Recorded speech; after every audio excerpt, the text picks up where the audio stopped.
Level 1. The Nimitz Encounter 2004. November 14, 2004. Approximately 100 miles off the coast of San Diego, Commander David Fravor is flying an FA-18F Super Hornet at around 20,000 feet when his weapons system operator tells him to look down. Below them, at roughly 28,000 feet below the surface of the Pacific Ocean, the US Princeton had been tracking something for 2 weeks, something that descended from 80,000 feet to near sea level in seconds, and then hovered. When Fravor dropped altitude to investigate, he saw a white, tic-tac-shaped object, approximately 40 feet long. No wings, no exhaust plume, no visible propulsion system of any kind. It was mirroring his movements. When he banked toward it, the object accelerated away and vanished. Not slowly. Not at a steep angle. Gone. Within seconds, it reappeared on radar 60 miles away. What separates this from every bar story about lights in the sky is the infrastructure behind it. The US Princeton had been tracking these objects on the AN-SPY-1 radar system, the most advanced naval radar in the United States fleet at that time. The tracking data showed objects performing maneuvers that would require acceleration forces no known material can withstand at any speed, let alone at the altitudes and velocities being recorded. Multiple trained military pilots, not a single one prone to embellishment, corroborated every element of Fravor's account. Then a second pilot, Lieutenant Commander Alex Dietrich, reported the same object, at the same time, from a different vantage point. Here is where official explanations begin to dissolve. The Navy said nothing for 15 years. Then in 2019, the U.S. Navy formally confirmed that the videos, FLIR 1, Gimbal, and GoFast, were real, unedited, and taken by naval aviators. They went further. The objects in those videos remain officially unidentified. Not misidentified. Not explained away. Unidentified. The program that recovered and analyzed this footage, the Advanced Aerospace Threat Identification Program, had been funded by Congress without a single public debate. A decorated combat pilot described an object with no exhaust, no wings, and no explanation hovering over the Pacific, and 15 years later, the government's final answer was essentially, "We know. We cannot tell you what it is." What the government said next about cases like this one was not reassuring. Because the Nimitz was not an isolated event. It was the beginning of a pattern. Level 2, the Belgian UFO wave. Over 11 months between November 1989 and April 1990, more than 13,500 people reported seeing the same thing above Belgium. Not similar things. The same thing. A large, dark, triangular craft, flat-bottomed with 3 white lights at each corner and a red pulsing light at its center, moving silently, sometimes as slowly as 25 miles per hour at low altitude, sometimes accelerating to speeds that made tracking nearly impossible. This was not a fringe sighting. Among the witnesses were 143 police officers who filed official reports. The Belgian Air Force, the Combassante Air, took these reports seriously enough to scramble F-16 fighters on the night of March 30, 1990. During that intercept, the F-16s locked radar onto a triangular object. What the radar data captured next entered aviation history as one of the most scrutinized sequences ever recorded. In 1.7 seconds, the object dropped from 10,000 feet to 1,500 feet. Ground speed went from 173 miles per hour to 1,120 miles per hour. Then it decelerated back to roughly 170 miles per hour. All without breaking the sound barrier. An acceleration profile that would render any human pilot unconscious inside half a second. Major General Wilfried de Brouwer of the Belgian Air Force did not dismiss any of this. He held a press conference. On record before cameras, he stated that the radar contacts were genuine, the maneuvers were unlike anything in the Belgian or NATO inventory, and no satisfactory explanation had been found. The Belgian government later formally requested United States assistance in identifying the craft. That request was acknowledged. No answer was ever provided. The official Belgian Air Force report released publicly, reached one documented conclusion: the phenomenon was real, and they could not identify what was causing it. De Brouwer called it, in his own words, a challenge to our science. 13,500 witnesses, military radar confirmation, F-16 intercept data, a press conference held by a general, and at the end of all of it, no explanation. Not a classified one, not a redacted one, no explanation. That specific absence has a weight to it, and it accumulates as you move forward through this list. Level 3, the Rendlesham Forest Incident 1980. The size of a tank. That is how Staff Sergeant Jim Peniston described what he found in Rendlesham Forest, England on December 26, 1980. Not from a distance. He walked up to it. He touched it. Peniston was a United States Air Force security officer stationed at RAF Bentwaters, a joint Anglo-American base that housed, in this detail matters, nuclear weapons.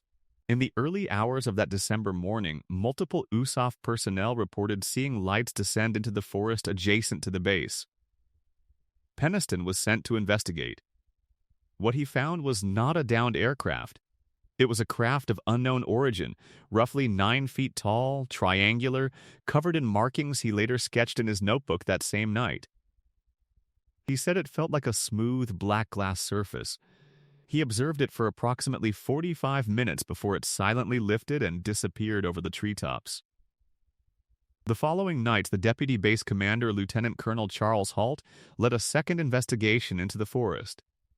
Halt was a career Air Force officer with no history of sensationalism. He brought radiation detectors. He recorded the entire encounter on a cassette tape. That recording still exists, has been authenticated, and has never been credibly disputed. On that tape, Halt describes a glowing object in the forest, beaming light down at his feet. At one point, he says, and you can hear the controlled unease in his voice, "It's coming toward us now." Radiation readings at the landing site were later confirmed to be 15 times higher than background levels. The British Ministry of Defence investigated. Their official conclusion, released decades later under the Freedom of Information Act, stated that the incident was of no defense significance. Not that it did not happen, not that the witnesses were mistaken, only that it did not threaten national security. They quietly acknowledged in that same documentation that they had no explanation for what was observed. A USAF officer touched an unidentified craft parked 170 meters from a nuclear weapons storage facility. His handwritten account from that night still exists. Whatever calculus produced the phrase "no defense significance" in response to that, sit with it for a moment. Level 4. The Washington, D.C. UFO Flap 1952. On 2 consecutive weekends in July 1952, radar operators at Washington National Airport tracked multiple unidentified objects flying directly over the Capitol building, the White House, and restricted airspace around Andrews Air Force Base. Not once. 8 separate radar systems confirmed the contacts across both weekends, including military radar at Andrews. Visually, the objects appeared as glowing orange lights moving at irregular speeds. What followed was the largest press conference held at the Pentagon since the end of World War II. Air Force General John Samford stood before reporters on July 29, 1952, and attributed the Washington sightings to temperature inversions, atmospheric conditions that can cause radar returns from ground objects to appear airborne. The press accepted this almost universally. Here is why that matters. The Civil Aeronautics Administration's own technical staff analyzed the data and concluded that temperature inversions could not account for the specific radar returns recorded on those nights. The objects were moving too fast, too precisely, and against the wind patterns an inversion effect would require to mimic their behavior. That Ka analysis exists in the historical record. It received almost no coverage in 1952. It receives almost none today. Jet interceptors were scrambled. Multiple pilots reported seeing glowing objects that accelerated and evaded. Captain Casey Pierman, a commercial pilot with thousands of hours of logged flight time, flying an intercept mission over the American capital, described watching 7 lights maintain formation with his aircraft, then outrun him effortlessly. He said the experience was humiliating. President Truman was briefed. The CIA created a formal panel, the Robertson Panel, specifically to address the Washington sightings and their implications for public order. That panel's classified conclusions, released decades later, spent more time on managing public perception of UFO reports than on identifying what had actually flown over the United States Capitol. The objects were never identified. The radar data was never fully explained. And the decision to explain it publicly as weather, made within days of an event that triggered a presidential briefing and a CIA panel, has never received the scrutiny it deserves. Level 5. The Japanese Airlines Flight 1628 Incident 1986. Captain Kenju Terauchi had logged more than 10,000 flight hours when, on November 17, 1986, something came alongside his Boeing 747 cargo plane at 35,000 feet over Alaska and refused to leave. Terauchi was flying Japan Airlines Flight 1628, a regular cargo run from Paris to Tokyo via Anchorage, carrying a load of Beaujolais Nouveau wine. At approximately 5:10 p.m. local time, 2 objects appeared to his left, clusters of pulsing lights arranged in a rectangular formation, moving in precise synchrony with his aircraft at a distance he estimated between 500 and 1,000 feet. They matched his heading. They matched his speed. Then, about 7 minutes in, a third object appeared behind the 747. Much larger, Terauchi later told investigators it was roughly the size of 2 aircraft carriers. It showed up on his weather avoidance radar.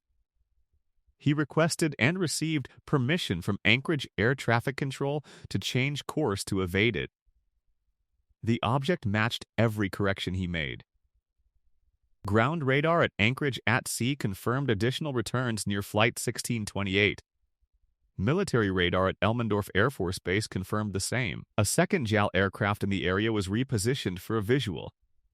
By the time it arrived, the objects were gone. But there is a detail in the FAA investigation that has not been widely reported. The primary controller on duty at Anchorage that night stated that the returns on his scope were not consistent with weather. Weather returns diffuse. These held formation. The FAA investigated and released its findings publicly. Unusual, since UFO cases at that time were rarely given formal federal aviation treatment. Their report confirmed the radar contacts and reached no conclusion on what caused them. The controller who tracked the encounter was reassigned. Terauchi, despite an impeccable record, was quietly transferred to a desk job after his public statements. He said later that he understood why. He just did not think it was right. The FAA's own data confirmed something flew alongside a commercial airliner for nearly an hour over American airspace. Terauchi's career never fully recovered. Which, when you think about the incentive structure that creates, tells you something about why more pilots do not report what they see. Level 6. The US Roosevelt Encounters 2014-2015. 3 pilots. The same airspace. 12 months of encounters. Every day, sometimes multiple times a day. Between 2014 and 2015, Navy pilots flying F-A-18s out of Naval Air Station Oceana in Virginia were running training exercises over the Atlantic when they began encountering objects that should not have been there. These were not occasional anomalies. Lieutenant Ryan Graves later told investigators and journalists that the objects were present in restricted military airspace on a near-daily basis for approximately a year. They appeared to hover against 120-knot winds, winds that would require extraordinary thrust to resist, then accelerate to hypersonic speeds. One pilot described nearly colliding with one. The object was described as a dark cube sitting inside a translucent sphere, approximately 5 to 15 feet in diameter.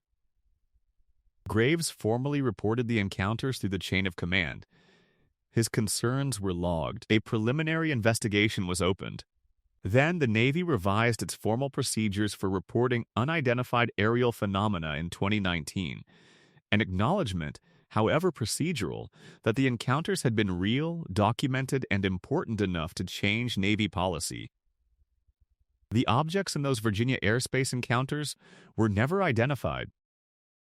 Senator Mark Warner, vice chairman of the Senate Intelligence Committee, was briefed on the Roosevelt encounters. Afterward, he described himself as troubled. That is the precise word he used in public. He did not elaborate, because he could not. But a sitting U.S. senator who chairs intelligence oversight using the word troubled about Navy pilot encounters in domestic airspace, that is not a thing you file away. Daily. For a year. In restricted airspace over the eastern United States. Not a drone, not a weather balloon. Whatever the Roosevelt pilots were seeing, the United States Senate found it troubling enough to warrant classified briefings. Nobody has told the public what was in those briefings. Level 7. The WAPE Congressional Hearings 2023. David Grush raised his right hand in a congressional hearing room on July 26, 2023, and said something that had never been said under oath in that setting before. Grush is not a conspiracy theorist. He is a former intelligence officer who spent 14 years in the Air Force and later served as the National Reconnaissance Office's representative to the UAP Task Force, the official government body created in 2020 to analyze unidentified aerial phenomena. Under oath, before the House Oversight Committee, Grush testified that the United States government is in possession of non-human craft of unknown origin. Not that he suspected this. Not that sources had suggested it. Under penalty of federal law, he testified that he had personally been denied access to programs involving retrieved biological material and physical craft, and that people who attempted to report knowledge of those programs through proper channels had faced retaliation. He named specific agencies. He could not name specific programs in an open hearing, but he stated clearly that he was willing to do so in a classified setting. He was not alone at that table. Commander David Fravor, the Nimitz pilot from Entry 1, sat beside him, as did Ryan Graves, who had reported the Roosevelt encounters. 3 men with documented records and zero financial incentive to destroy their professional reputations, making coordinated statements to Congress under oath.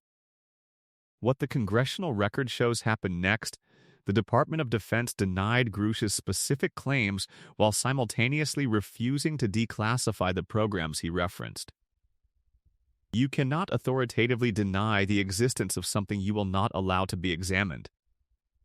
Several members of Congress who received classified briefings after the hearing declined to discuss what they had been shown. Representative Tim Burchett of Tennessee stated publicly that what he was told in those briefings was, in his word, disturbing. He did not elaborate. Grush filed a formal whistleblower complaint through the Intelligence Community Inspector General, who found his claims credible enough to forward to Congress. Credible enough. Those 2 words carry more legal and procedural weight than anything else in this story. An Inspector General does not use that phrase lightly. They used it about non-human craft. That hearing was watched by 7.5 million people. Within a week, it had largely disappeared from major news coverage. Not because it was debunked. Because nothing in it was debunked.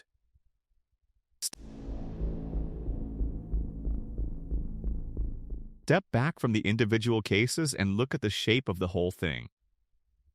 7 cases, spanning 7 decades.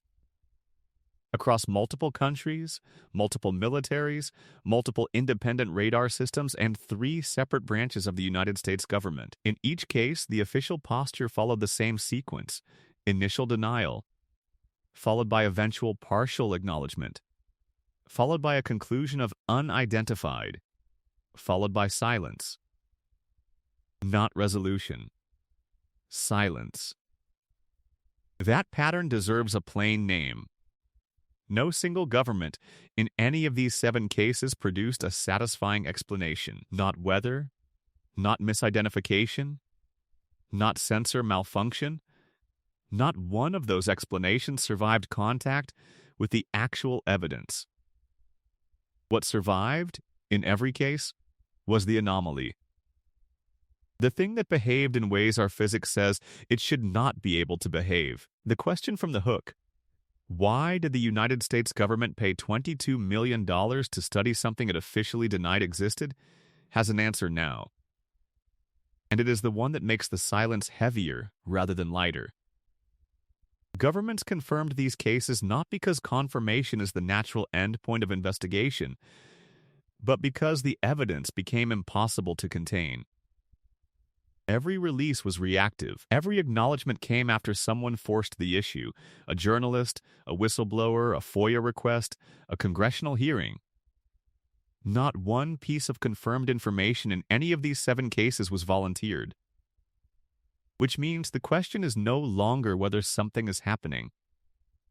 7 governments have answered that. The question is what the next level of containment looks like, and how long it has already been operating.